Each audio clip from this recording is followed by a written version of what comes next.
कार्तिक महीना का 9वां अध्याय।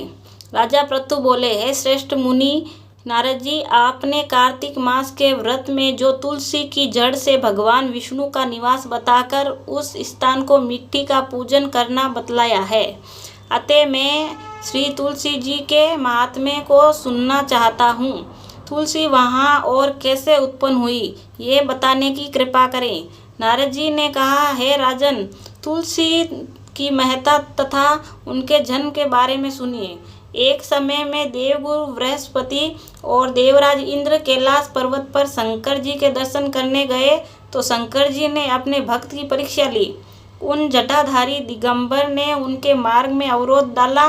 यद्यपि वे तेजस्वी, शांत, लंबी भुजा और चौड़ी छाती वाले गौरवर्ण अपने विशाल नेत्रों से युक्त तथा सिर पर जटाधारे वैसे ही बैठे थे, तथा भी उन शंकर को ने पहचान कर इंद्र ने उनका नाम, धाम आदि परिचय पूछा और कहा, शंकर जी अपने स्थान पर है या कहीं और गए हैं। इस पर उस तपस्वी ने कहा कि परंतु त्रिलोकनाथ के ऐश्वर्य से गर्वित होकर इंद्र कब चुप रहते हैं। उन्होंने क्रोध कर तपस्वी से घुसकर कहा, अरे मैं पूछता हूँ कि तू उत्तर क्यों नहीं देता। मैं अभी तुझे वज्र से मारता हूँ, फिर देखता हूँ तुझे धर्मिष्ठा की रक्षा कौन करता है।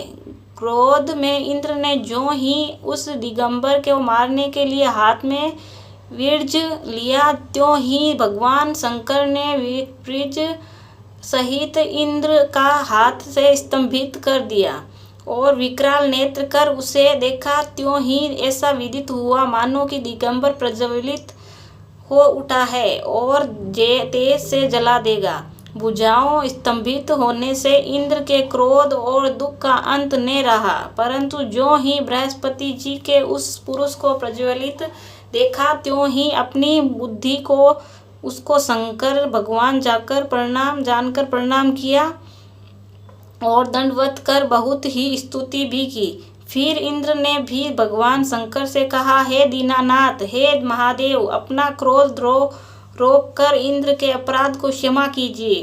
बृहस्पति जी ने ये वचन सुनकर महेश्वर गंभीर वाणी से बोले, मैं अपने नेत्रों से निकाले हुए क्रोध को कैसे रोकूं। तब बृहस्पति जी ने कहा, भगवान, भक्तों पर दया करनी चाहिए।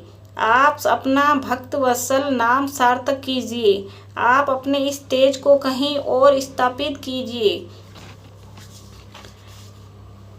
कर इंद्र का द्वार कीजिए। तब शंकर ने गुरु बृहस्पति जी से कहा, मैं तुम्हारी स्तुति से प्रसन्न हूँ जो तुमने इंद्र की जीवन दान दिलवाया है। मैं विश्वास करता हूँ कि मेरे नेत्रों की अग्नि अब इंद्र को पीड़ित न करेगी। बृहस्पति जी ने ऐसा कहकर भगवान शंकर से अपने माथे से निकले हुए अग्निमय तेज को अपने हाथ में लेकर क्षीर सागर में डाल दिया।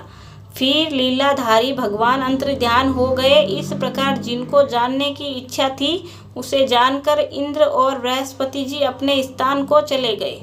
बोलो कन्हैया लाल की जय।